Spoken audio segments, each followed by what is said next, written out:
お世話になります。ミスティック営業部伊藤です。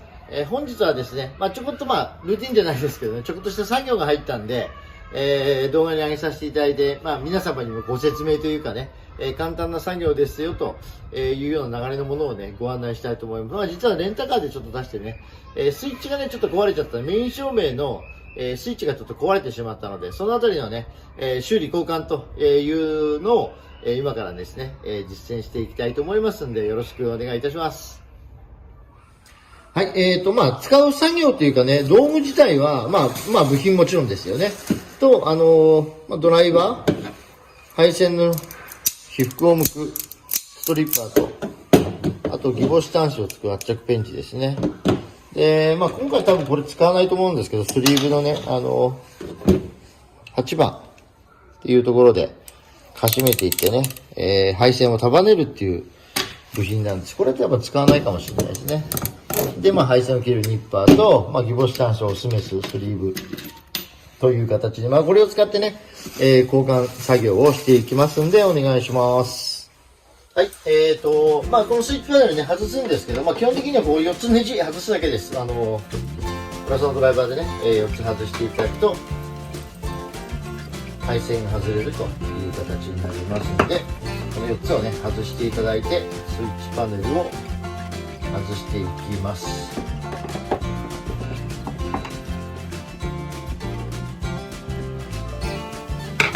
こんな形ですね。で、その辺りが出てきますので、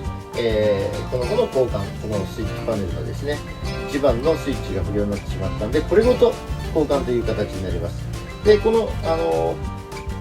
ボルト数が出てるね、このメーターはそのままして、交換という流れになりますので、お願いします。はい、じゃあとりあえずね、この電圧計っていう部分の移植をし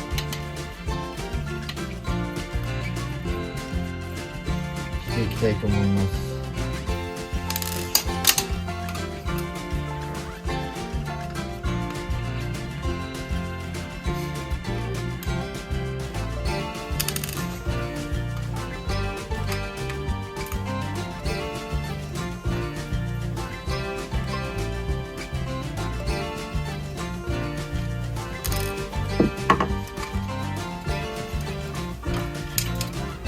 こんな感じで。で、これを新しいものに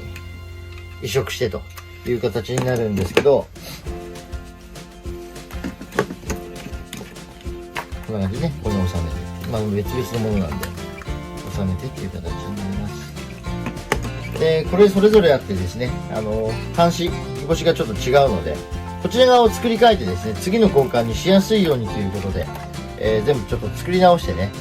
配線を渡していきたいと思います。はい、そしたらですね、配線をちょっと作っていくんですけど、こ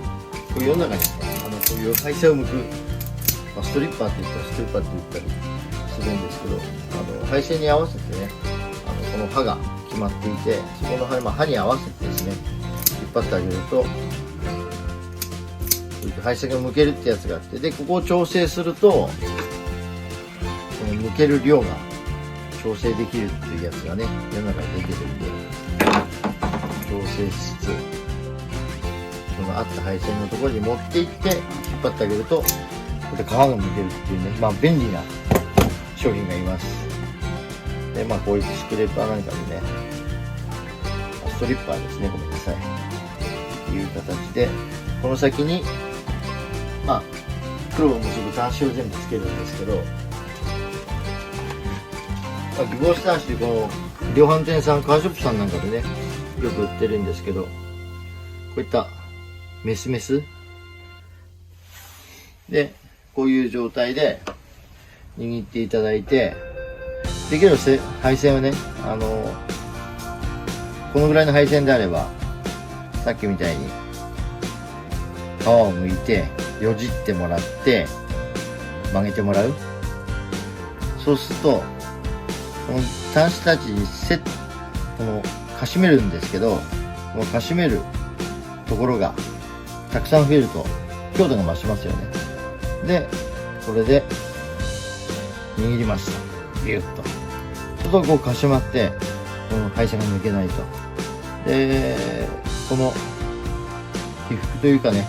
皮がついてそこの部分と一緒にまた留めてあげると。でそうすることで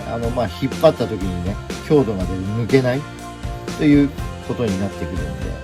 で、さっきみたいにね、配線を切ります。この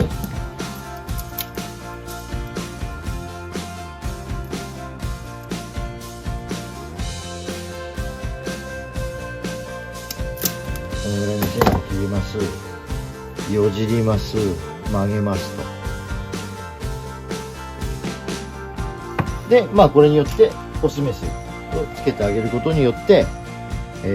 きちんとね、線が強くなるので、今回ちょっとね、玉取り分けて、結束しなきゃならないんで、こんな状態で結んで、これまたメスをつけてっていう作業をちょっとするんですけどね。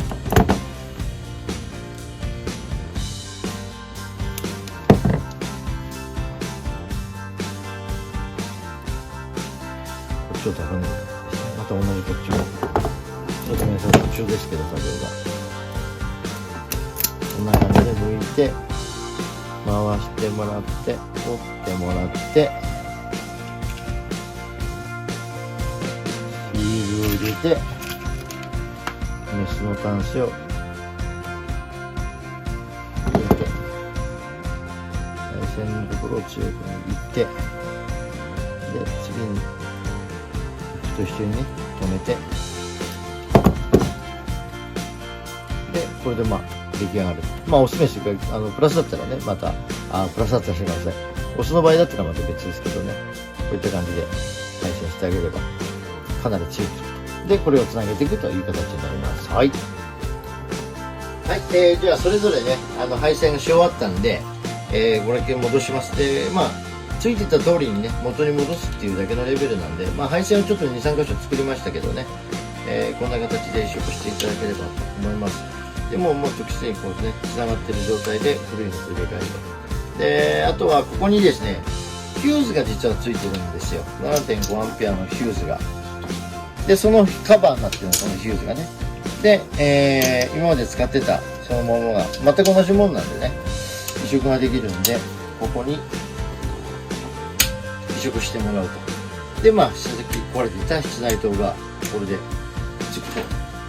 ということになると思います。大丈夫ですね。はい、OKです。でこんな形でスイッチの交換終わったんで、あとは戻すっていう作業になるんですけど、この形でねある程度バラバラになってますんで、タイルプで結束をしてですね、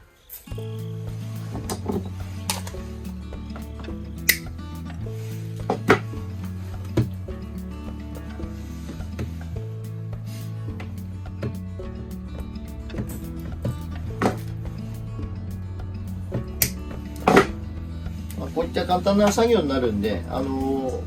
くねスイッチ、正直ごめんなさい、結構長い間このスイッチ使ってるんで、こういうね壊れてしまったっていうお客様の中には多分いらっしゃると思うんですけど、そんなに難しいで、ね、作業ではないので、わざわざ遠方からね山梨に来ていただかなくても部品だけ送って、交換しますよなんて方がいらっしゃったらね、またおっしゃっていただければ。でもそこそこねごめんなさい、実はこれ値段がするんで、なかなかね、難しいところもあるんですけど、